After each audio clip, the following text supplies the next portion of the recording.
Setiap malam, Ridwan dihantui oleh wajah cantik Ruka, gadis yang memikatnya dengan pelet. Perlahan, tubuhnya menjadi lemah, pikirannya kacau, dan batas antara kenyataan dan mimpi mulai kabur. Apakah Ridwan bisa menyelamatkan dirinya dari cengkraman cinta terlarang yang mengancam jiwanya?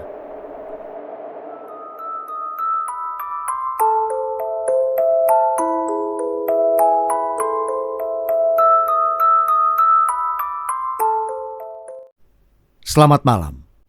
Malam ini, kita akan menyelami kisah yang dituliskan oleh Al-Victory. Sebuah kisah yang mengantarkan kita pada pedalaman Kalimantan. Tempat di mana alam liar bertemu dengan misteri yang nyata dan sangat mengerikan. Cerita malam ini berpusat pada Ridwan, seorang ustadz muda yang terjerumus dalam jebakan maut. Sebuah pelet ilmu hitam yang menjerat hatinya dan mengantarkannya ke tepi jurang kegilaan. Apakah Ridwan akan mampu melawan kekuatan jahat yang menguasai hatinya? Atau justru terjerumus dalam pesona mematikan seorang gadis Kalimantan ini? Mari kita simak kisahnya.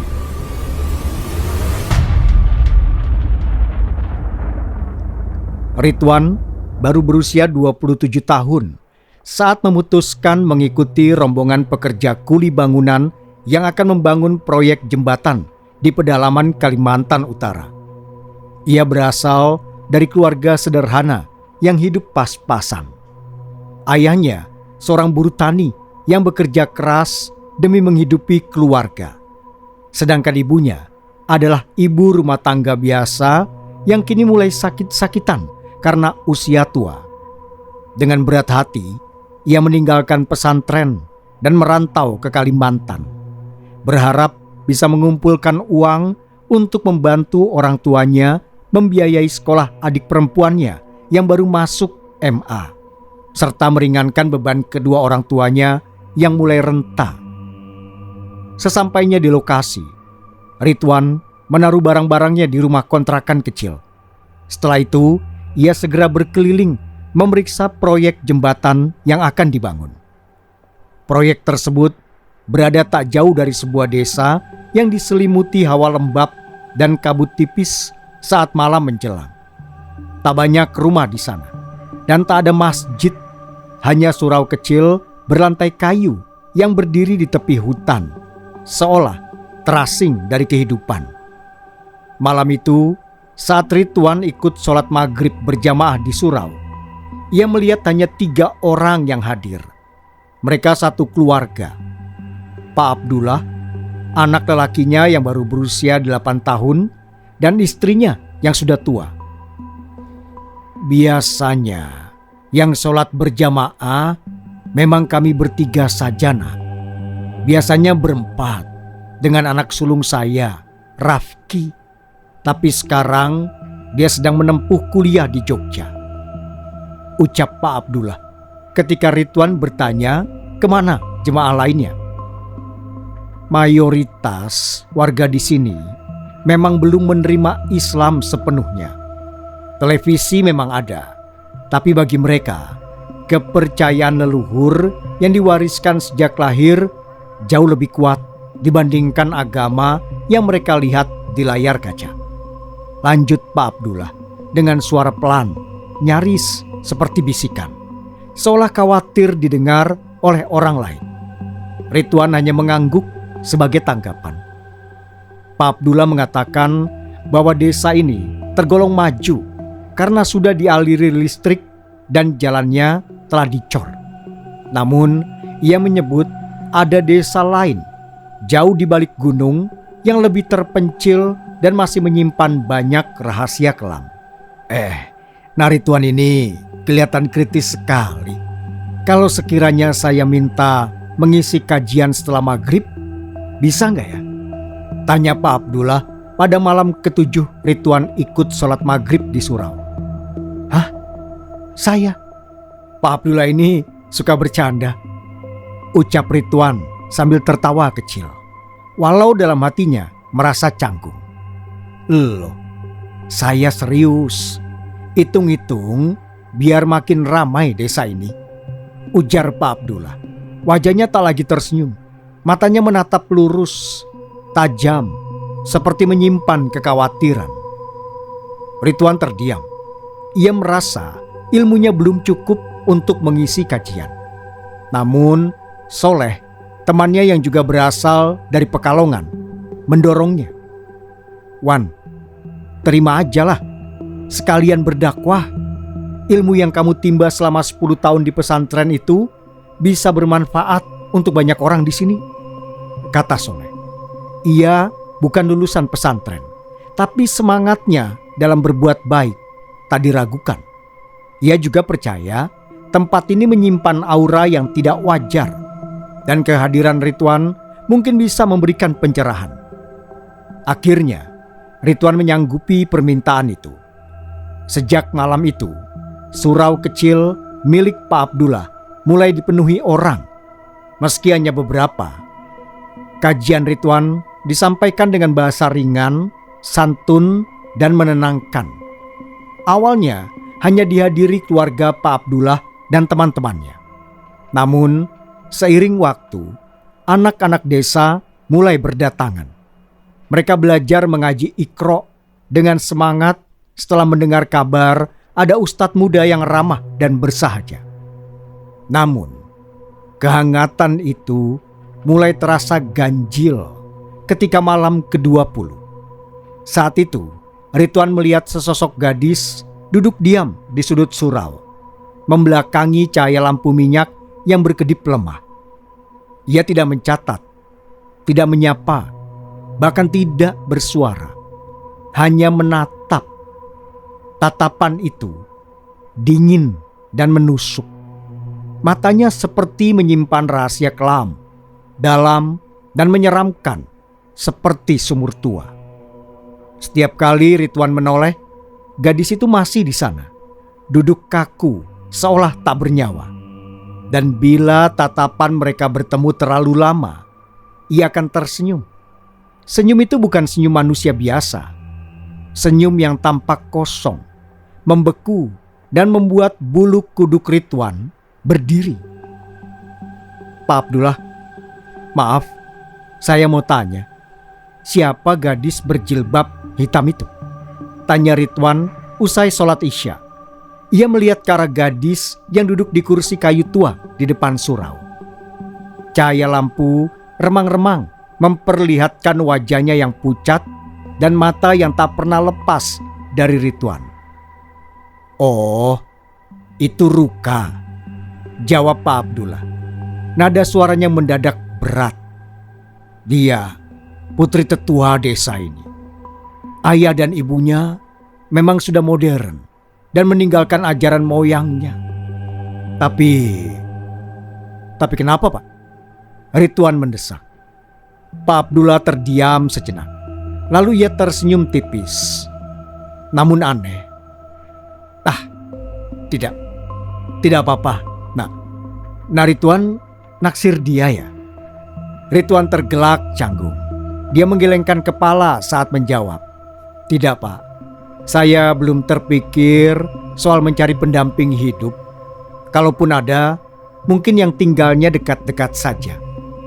Bagus kalau begitu, jawab Pak Abdullah. Kalau bisa, jangan sama dia, nak. Saya dengar dia mengikuti ajaran leluhur yang sangat tua, yang tak bisa dijelaskan dengan logika biasa. Maksudnya gimana, Pak? Dia mewarisi ilmu gelap dari nenek moyangnya. Ilmu untuk mendapatkan siapapun yang dia inginkan. Katanya, siapapun yang menolak bisa hilang ingatan, bisa jadi gila, bahkan mati mendadak dalam keadaan mengerikan. Ridwan tercekat, tubuhnya merinding.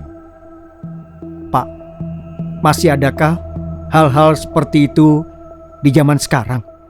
Bukankah semua terjadi atas kehendak Allah dan kita bisa meminta perlindungan kepadanya? Pak Abdullah menyunggingkan senyum samar mendengar ucapan pemuda itu. Tatapan matanya redup, seolah menyimpan banyak rahasia yang tak ingin dibuka. Ia berkata pelan, namun dalam. Di sini masih banyak hal-hal di luar nalar yang belum kamu ketahui. Bahkan kemanusiaan bisa tergerus di antara hasrat dan tita leluhur yang tak masuk akal. Rituan terdiam, mencoba mencerna setiap kata yang mengandung peringatan. Ia menyadari tempat ini bukanlah desa biasa. Ada sesuatu yang mengintai, sesuatu yang tak tampak namun hadir. Maka sejak saat itu, ia memilih untuk tak lagi memandang ke arah sudut surau yang terasa dingin dan berat. Tapi semakin hari, kekuatan tatapan itu seperti menyusup ke dalam jiwanya. Ia merasa dipanggil, diseret, dipaksa untuk melihat ke arah Ruka terus-menerus. Sore itu, saat Rituan baru saja pulang kerja ke kontrakan, dua sosok asing muncul di depan pintu. Mereka datang tanpa suara, membawa keranjang rotan berisi hasil kebun dan seekor ayam jago yang meronta. Wajah mereka kaku, tatapan mereka tajam dan sunyi. Mereka memperkenalkan diri sebagai orang tua Ruka. Tanpa basa-basi, Mak Arya, lelaki tua dengan sorot mata seperti bara, menyampaikan niatnya. Anak kami jatuh hati pada Ustadz. Dia gadis yang ceria, penurut dan lembut. Kami yakin di bawah bimbingan Ustadz, dia akan menjadi perempuan sempurna. Rituan tercekat. Tubuhnya mendadak dingin, seperti dililit angin dari liang kubur. Saya mohon maaf, Pak, Bu. Saya sangat menghargai niat baik ini. Tapi maaf, sekali lagi, saya belum berniat untuk menikah. Saat ini, fokus saya adalah bekerja dan membantu keluarga. Keheningan menggantung. Wajah Mak Arya mengeras, rahangnya mengatup, dan bola matanya menyorotkan kilatan ancaman. Sementara istrinya hanya memandang Rituan lama-lama sebelum tersenyum. Senyum yang lebih mirip seringai samar. Kalau begitu, hati-hati Ustaz, ucap Mak Arya dengan suara yang kini terdengar parau dan penuh tekanan. Kau mencari makan di tanah kami, tapi menolak darah kami. Semoga kau tidak dikubur di tanah ini. Ucapan itu menusuk seperti belati dingin. Rituan mematung, menatap punggung mereka yang perlahan menjauh, diiringi bayang-bayang panjang yang seolah membungkus kegelapan. Jantungnya berdetak cepat. Firasat buruk merambat seperti racun dalam darahnya. Malam itu, Rituan dilanda mimpi yang mengguncang. Ia berada dalam kamar yang megah namun menyesakkan, diselimuti tirai sutra merah darah. Tempat itu dipenuhi aroma melati yang menyengat hidung. Dari balik kelambu muncullah Ruka. Ia mengenakan gaun tipis, matanya sendu namun penuh gairah yang aneh. Wajahnya begitu cantik tapi dingin dan kosong, seperti topeng. Rituan, aku merindukanmu. Kau juga kan? Bisiknya. Suaranya seperti lagu kematian, mendayu-dayu, menganyutkan. Ia menyentuh dagu Rituan dengan jemari sedingin es. Tubuh Rituan membeku, tapi dalam sekejap kesadarannya kembali. Astagfirullah, astagfirullahalazim. Ya Rob, lindungilah hambamu ini. Rituan bergetar. Ia bangkit dari mimpi itu dengan peluh dingin membasahi sekujur tubuh. Nafas memburu seperti dikejar bayangan kelam. Tangannya gemetar saat terangkat untuk berdoa.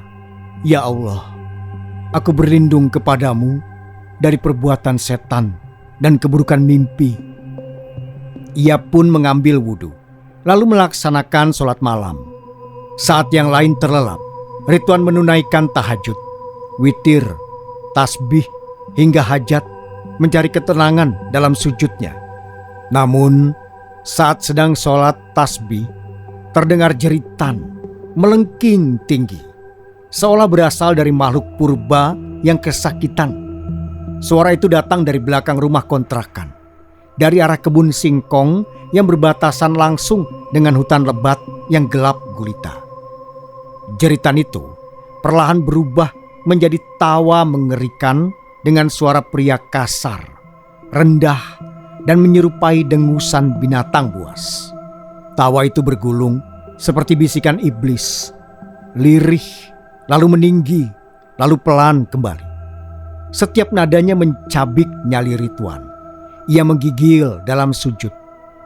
Tiba-tiba, suara itu berubah. Kini terdengar tangisan seorang perempuan, berat, serak, dan penuh penderitaan. Lalu, ketukan dari dinding belakang kontrakan terdengar pelan, namun mengerikan. Seperti teror yang tidak akan berhenti. Ridwan memejamkan mata, berusaha mengusir rasa takut. Ini bukan manusia, pikirnya. Ia terus menunduk, melafalkan ayat demi ayat, meski suaranya tercekat oleh teror yang mencengkram. Saat azan subuh berkumandang, suara itu lenyap seketika, seolah larut bersama kabut dini hari. Hari-hari berikutnya berubah menjadi penderitaan sunyi. Tubuh Ridwan melemah. Ia sering pusing, nafsu makan sangat berkurang. Tapi yang paling mencengangkan, ia mulai merindukan Ruka. Rasa rindu itu tidak wajar, seperti candu yang menggigit pelan-pelan dan merusak kewarasan.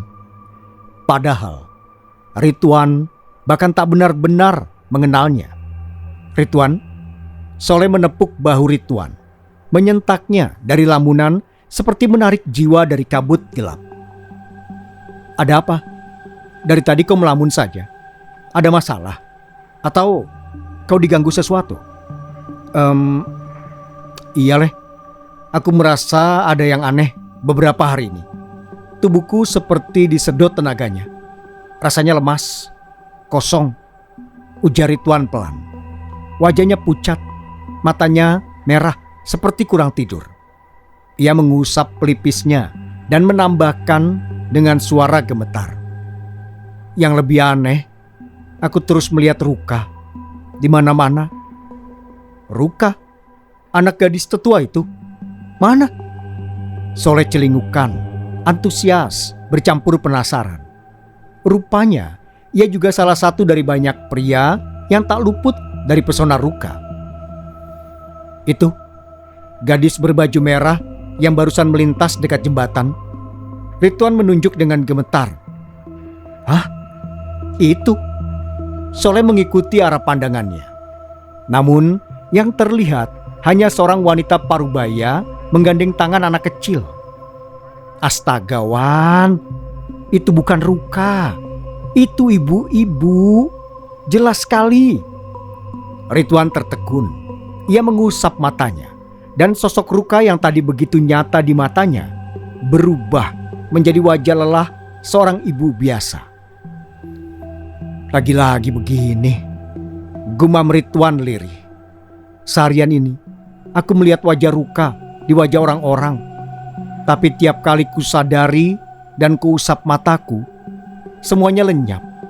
Apa mungkin ini tanda-tanda cinta ya leh? Kau jatuh cinta? Aneh sekali. Beberapa hari lalu kau bilang belum mau menikah karena fokus kerja dan ingin fokus membantu keluargamu.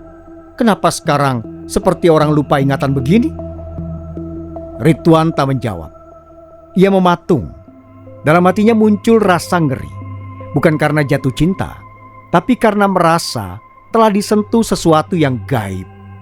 Ia ingat ucapan Mak Arya, ayah Ruka. Semoga kau tidak mati di tanah kami. Malam itu, Ridwan tertidur dengan tubuh lelah dan jiwa yang hampa. Ia belum sempat sholat Isya. Dalam tidurnya, datang mimpi buruk yang terasa terlalu nyata. Ruka muncul. Tubuhnya nyaris telanjang. Hanya diselimuti kain tipis seperti kabut yang menggoda. Kulitnya pucat berkilau seperti lilin. Dan aroma tubuhnya menusuk seperti bunga kenanga yang membusuk. Ia menindih tubuh Ridwan, membuka bajunya, lalu menjilati dadanya dengan lidah panjang yang dingin seperti ular. Ridwan ingin menolak, tapi tubuhnya seperti lumpuh dan batinnya menikmatinya. Tiba-tiba, "Ridwan, Wan, bangun! Ridwan!" Teriakan mengguncang kesadarannya. Ridwan tersentak, dipaksa bangun dari mimpi itu. Dunia terasa berputar. Kepalanya berdengung seperti dikepung suara gaib. Saat matanya terbuka, tampak Soleh dan beberapa rekan kuli berdiri di sudut kamar. Wajah mereka pucat seperti mayat. Mata mereka membelalak, menunjuk keluar kamar, ke ruang tamu. Di atas meja berjongkok makhluk mengerikan. Tubuhnya kurus seperti kerangka yang dibungkus kulit busuk. Tangan dan kakinya panjang menjulur, mencengkeram sisi meja. Lidahnya menjulur hingga lantai. Matanya merah menyala seperti bara, menatap Ridwan tanpa berkedip. Ridwan terperangah. Tenggorokannya tercekat. Jantungnya seperti diremas. Apa itu?" Suaranya patah-patah, hampir tak keluar.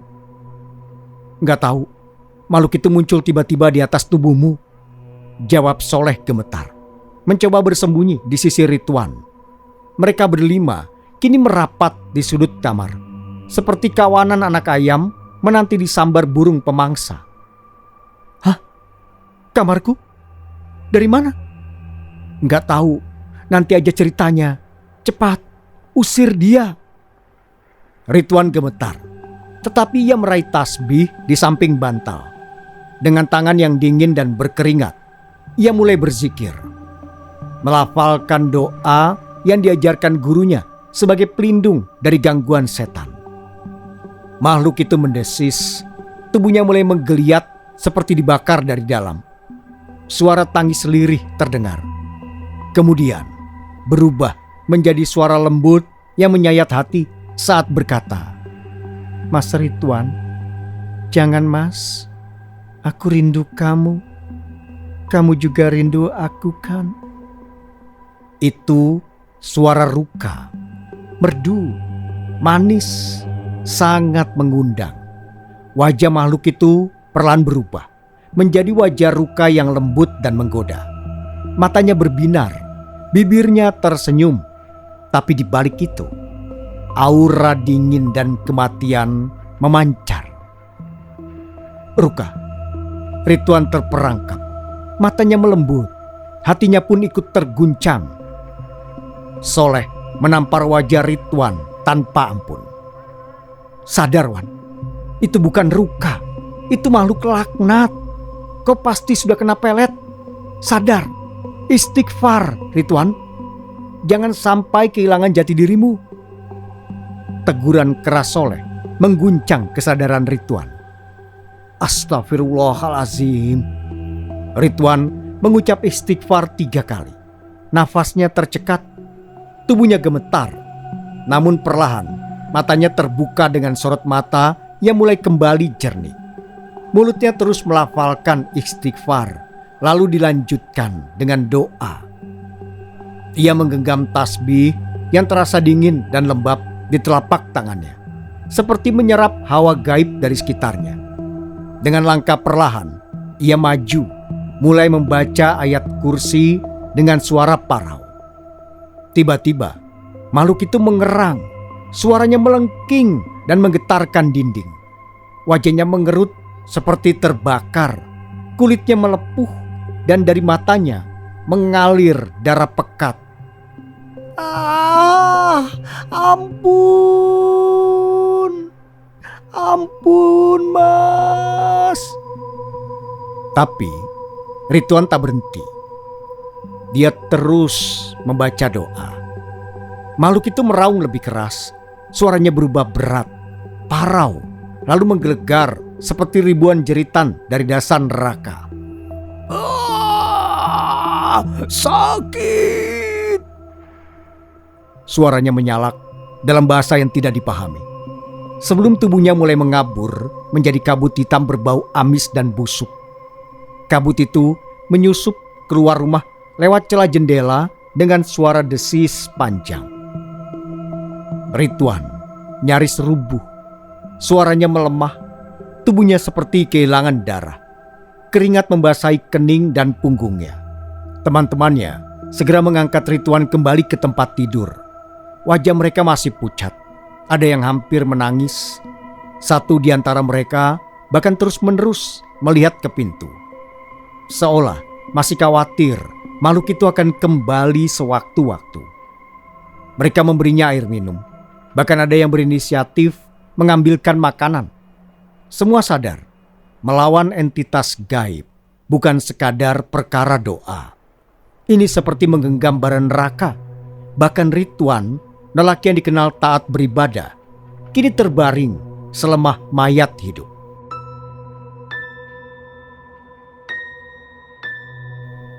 Setelah tenaganya pulih sedikit, Ridwan bertanya pelan, "Sebenarnya apa yang terjadi? Kenapa makhluk itu bisa muncul di atas tubuhku?" "Nggak tahu," jawab Soleh lirih. "Tadi aku sama Supri nonton bola di depan. Waktu pertandingan hampir selesai, tiba-tiba tercium bau bangkai dicampur darah busuk. Bau itu kuat sekali, seperti ada sesuatu yang membusuk. Kami kira tikus mati, jadi kami abaikan.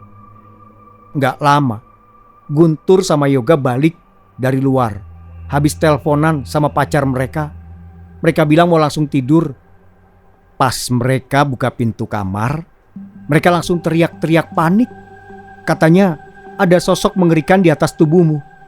Kami coba usir pakai garam, tapi makhluk itu malah melompat dan mengaum seperti binatang.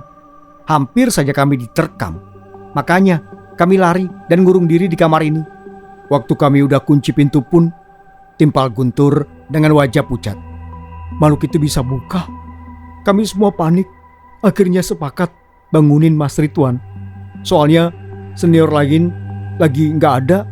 Pak Mandor dan Pak Widodo biasa ngopi di warung pojok desa."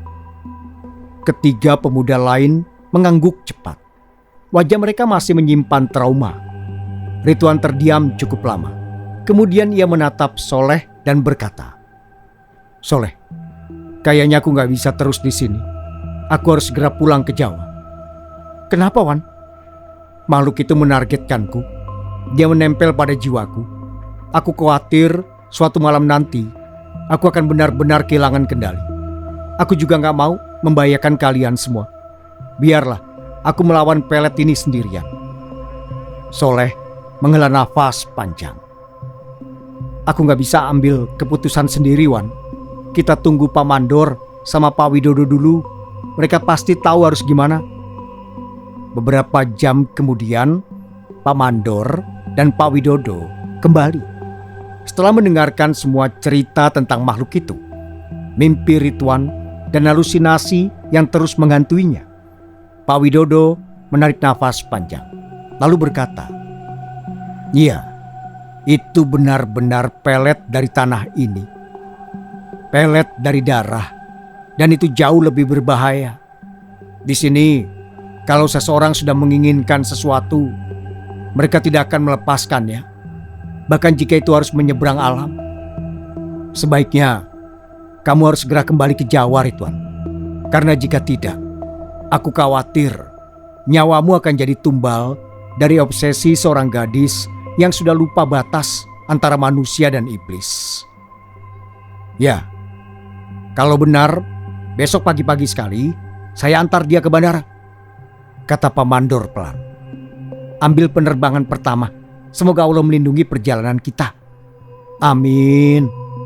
Semua yang hadir menjawab serempak dengan nada getir dan sorot mata yang belum bisa lupa pada apa yang baru saja mereka saksikan. Keesokan harinya, pukul 3 dini hari, sebelum azan subuh berkumandang, Ridwan dan seluruh rekannya telah bangun. Mereka menyiapkan perbekalan makanan untuknya. Sementara Ridwan memasukkan barang-barang penting ke dalam tas. Barang-barang lain yang tidak dibawa langsung dibakar oleh Guntur di belakang rumah, agar tidak meninggalkan jejak atau pengaruh gaib yang tertinggal. Ridwan juga menyiapkan perlengkapan khusus, garam yang telah didoakan, sorban pemberian gurunya, tasbih, dan benda-benda pelindung lainnya. Dengan langkah hati-hati, Ridwan dan Pak Mandor menyelinap masuk ke mobil pickup operasional proyek. Mereka sengaja meninggalkan desa saat azan subuh berkumandang, berharap waktu suci itu dapat menjadi pelindung agar bisa lolos dari pengaruh gaib desa terkutuk tersebut. Namun, saat jarak baru menempuh sekitar 20 km, mobil mendadak berhenti seketika. Astagfirullahalazim, gumam kedua pria itu hampir bersamaan. Di depan mereka, seekor ular raksasa melintang di tengah jalan. Tubuhnya tebal, bersisik hitam kehijauan, dan matanya menyala merah seperti bara neraka. Ular itu tidak bergerak, hanya menatap tajam sambil menjulurkan lidahnya, mengeluarkan desis panjang yang menggetarkan udara malam. Auzubillahiminasyaitonirrojim, lirih Ridwan. Tangannya menggenggam tasbih erat-erat, seolah nyawanya bergantung padanya. Ia melafalkan doa Nabi Yunus, lalu ayat kursi dengan suara mantap. Perlahan, ular itu merayap mundur ke semak-semak, seakan gentar menghadapi lantunan doa yang membakar udara di sekitarnya. Alhamdulillah Pak, jalan terus, jangan hentikan zikir kita satu detik pun, ucap Ridwan. Matanya tetap awas. Pak Mandor hanya mengangguk, menggenggam setir erat, lalu menginjak pedal gas dalam-dalam. Namun, anehnya, mobil itu terasa berat, seperti ditarik dari belakang oleh kekuatan tak kasat mata. Tiba-tiba, tawa perempuan meledak di udara. Suara itu lirih dan bergema, namun mengandung nada kegilaan yang menusuk jiwa. Pak Mandor menoleh ke kaca spion dan mendadak membeku. Astagfirullahalazim. Ia melihat bayangan wanita melompat-lompat dari satu pohon ke pohon lainnya. Rambutnya menjuntai, tubuhnya gelap penuh luka yang membusuk. Lidahnya sangat panjang. Sosok itulah yang meneror mereka tadi malam. Jangan takut Pak, maju terus, jangan beri dia celah, kata Ridwan. Terus melafalkan zikir, suaranya menggema menembus kabut pagi. Mas Ridwan, mau kemana mas? Kamu terlambat, kamu takkan bisa lepas dariku. Suara makhluk itu menggema, bergelombang bersama desau angin, seolah pohon-pohon pun ikut berbisikan kutukannya. Mereka tak menjawab. Doa terus mengalir dari bibir Ridwan dan Pak Mandor, hingga cahaya matahari pertama muncul dari balik pepohonan. Perlahan rasa lega meresap dalam dada. Mereka telah melewati batas desa. Saat menoleh ke spion tengah, tak ada lagi sosok mengerikan itu. Alhamdulillah, lirih mereka bersamaan. Mereka percaya kegelapan itu telah tertinggal di belakang.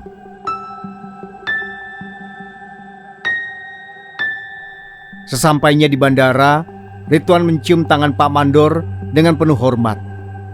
Terima kasih Pak. Semoga Bapak dan yang lain selalu dalam lindungan Allah sampai proyek ini selesai. Amin. Kamu juga Ridwan. Semoga selamat sampai rumah. Amin, ucap Ridwan pelan. Ia segera masuk ke gerbang keberangkatan. Ada rasa lega membuncah dalam dadanya. Ia kini dikelilingi manusia, suara, dan kehidupan, bukan bisikan gaib. Namun, Ridwan tak tahu, di kursi paling belakang pesawat, duduk makhluk berkulit hitam legam. Wajahnya hancur, seperti hangus terbakar, dan lidahnya menjulur panjang hingga ke dada. Ia menyeringai tanpa suara, menatap punggung Ridwan dengan mata penuh dendam. Setibanya di Jawa, langit sudah kembali gelap. Ia langsung menuju pesantren tempat sang guru bermukim. Tubuhnya lemas, wajahnya pucat pasi, dan bahunya terasa seperti memikul batu besar. Awalnya, Ridwan mengira itu hanya kelelahan. Namun, sesampainya di luar bandara, ia disambut seorang juniornya, Gofur, yang segera sadar bahwa ada sesuatu yang jauh lebih buruk. Astagfirullah, Mas Ridwan, kenapa bisa seperti ini? Ayo cepat, Abah sudah menunggu sejak tadi, seru Gofur. Ia sudah menunggunya di halaman bandara. Jadi, kamu disuruh Abah jemput aku, Fur? Tanya Ridwan sambil naik ke jok belakang motor. Iya, Mas. Dari raut wajah Abah, saya tahu ada masalah besar menimpa Mas Ridwan. Tapi saya tidak menyangka separah ini, jawab Gofur sambil memacu motor sekencang mungkin. Memangnya kenapa, Fur? Tanya Ridwan lemah. Ini, Mas, ucap Gofur memutar spion kiri hingga sejajar dengan wajah Ridwan. Astagfirullahalazim. Ridwan terperanjat. Di pantulan spion, tampak wajah setan wanita itu menempel di belakang lehernya. Wajah itu rusak, matanya cekung seperti lubang neraka, dan lidahnya menjulur ke arah telinga Ridwan. Sekejap, tubuhnya menggigil, keringat dingin membasahi punggungnya. Bibirnya tak berhenti berzikir lagi. Ia sadar pelepasan dari makhluk itu tidak semudah meninggalkan desa tempat ia berasal. Cepat, Fur, pinta Ridwan. Tanpa menunggu diperintahkan lagi, Gofur langsung memacu motor sekencang mungkin, menembus kabut malam yang menggantung pekat di sepanjang jalan. Setibanya di pesantren, sang guru sudah berdiri di pelataran, seolah telah merasakan kedatangan mereka. Di tangannya tergenggam segenggam garam kasar, serbuk kayu gaharu, dan semangkuk air rebusan daun bidara yang masih mengepulkan uap panas. Begitu Ridwan turun dari motor, sang guru segera melemparkan semua itu ke arahnya. Tubuh Ridwan tersentak. Mulut sang guru mulai berkomat-kamit, melafalkan ayat-ayat suci dengan nada yang mendesak, penuh kuasa, seakan sedang melawan sesuatu yang tak kasat mata. Tanah berguncang, dinding-dinding pondok bergetar seperti hendak roboh. Tubuh Ridwan terpelanting ke tanah. Ketika ia mengangkat wajah, matanya telah berubah merah darah. Ia merintih pelan, lalu tiba-tiba menjatuhkan semua bawaannya. Bahkan tasbih yang sejak tadi digenggam erat, kini dilemparkannya sembarangan, seperti benda najis yang menjijikan. Tatapannya kosong. Senyum lebar yang menyeramkan merekah di wajahnya. Senyum yang tak berjiwa. Semuanya, buat lingkaran. Jangan berhenti membaca ayat kursi dan ayat-ayat ruqyah, teriak sang guru kepada para santri putra. Puluhan santri segera berlari dari segala penjuru. Mereka membentuk lingkaran besar yang mengurung tubuh Ridwan, yang kini melangkah perlahan seperti boneka mati, mendekati gurunya dengan gerakan kaku. Ridwan, sadarlah nak, jangan biarkan iblis itu menguasaimu, sang kiai berseru.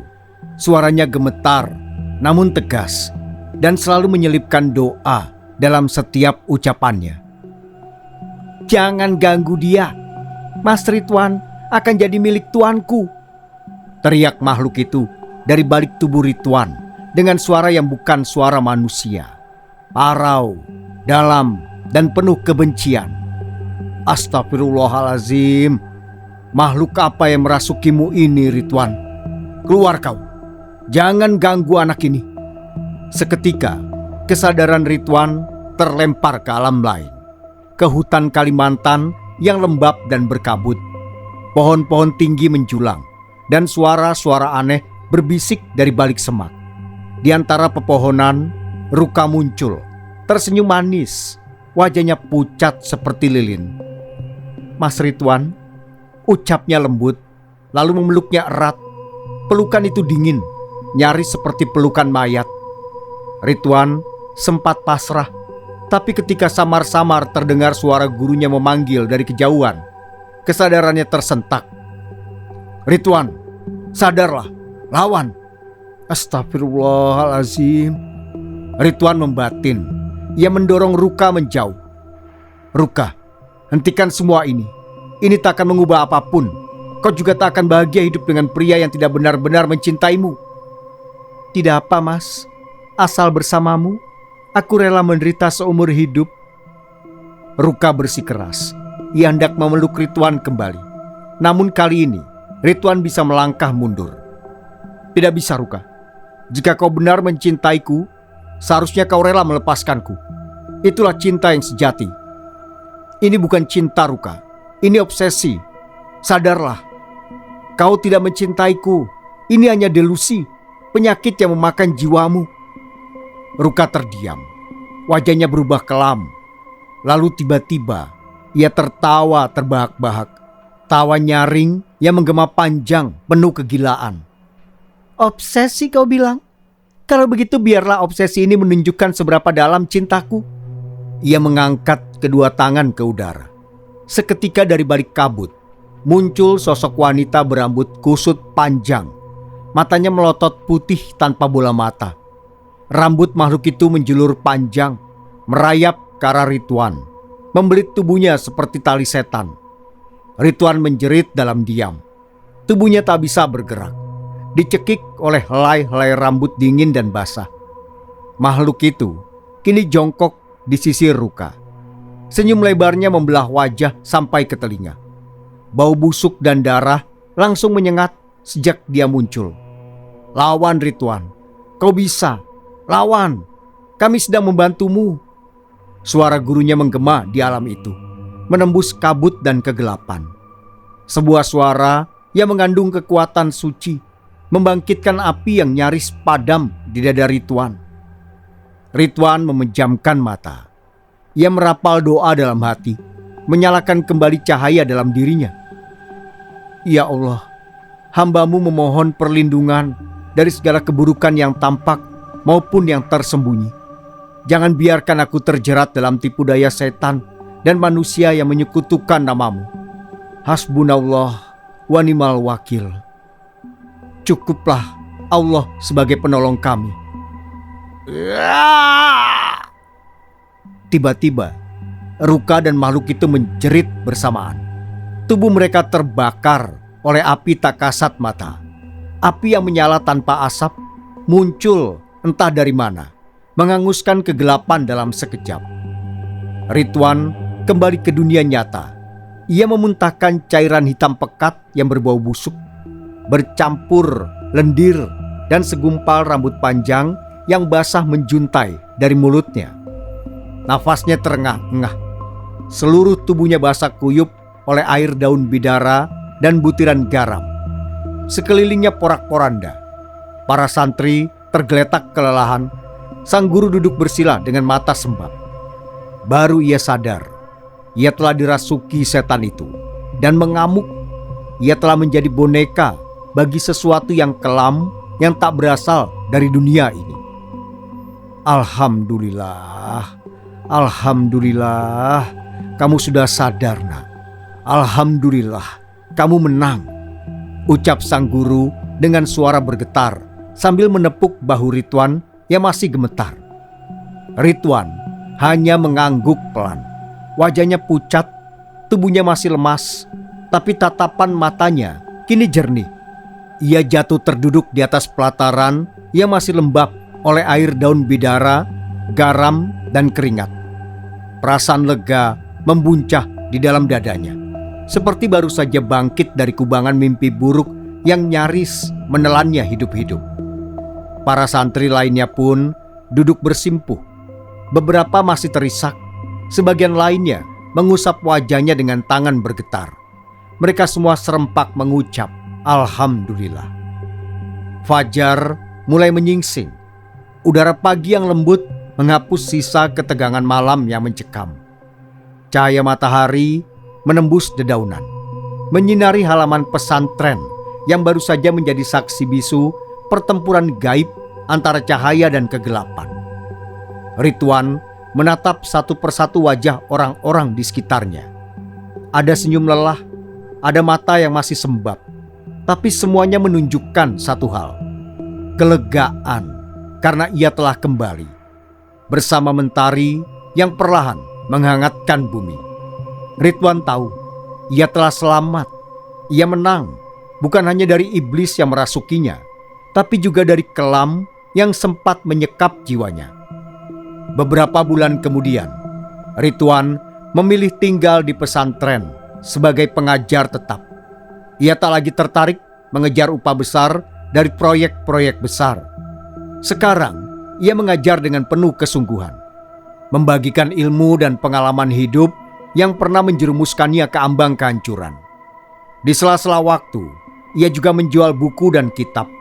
Hasilnya tak seberapa, namun ia merasa cukup. Damai yang kini ia miliki tak bisa dibeli oleh apapun di dunia ini. Kisahnya menjadi pelajaran. Tak sedikit santri yang meneteskan air mata saat mendengar ceramahnya. Ada trauma di balik tatapannya. Ada luka yang belum sepenuhnya pulih. Namun, Ridwan selalu menutup ceritanya dengan satu kalimat dingin yang membekas di benak siapapun yang mendengarnya. Cinta yang lahir dari kegelapan tak pernah datang untuk membahagiakan. Ia hanya menunggu waktu untuk menelan jiwamu sepenuhnya dan memperbudak hingga neraka kelak. Kisah Ridwan menjadi bukti nyata kekuatan iman dalam melawan kejahatan. Meskipun dihadapkan pada kekuatan mistis yang membelenggu hatinya, Ridwan tetap teguh memegang tali Allah. Ia tak goyah, tak tergoda, dan terus berpegang pada ajaran suci. Melalui kekuatan zikir, doa, dan keyakinan yang teguh, ia berhasil melepaskan diri dari cengkraman pelet yang menjeratnya.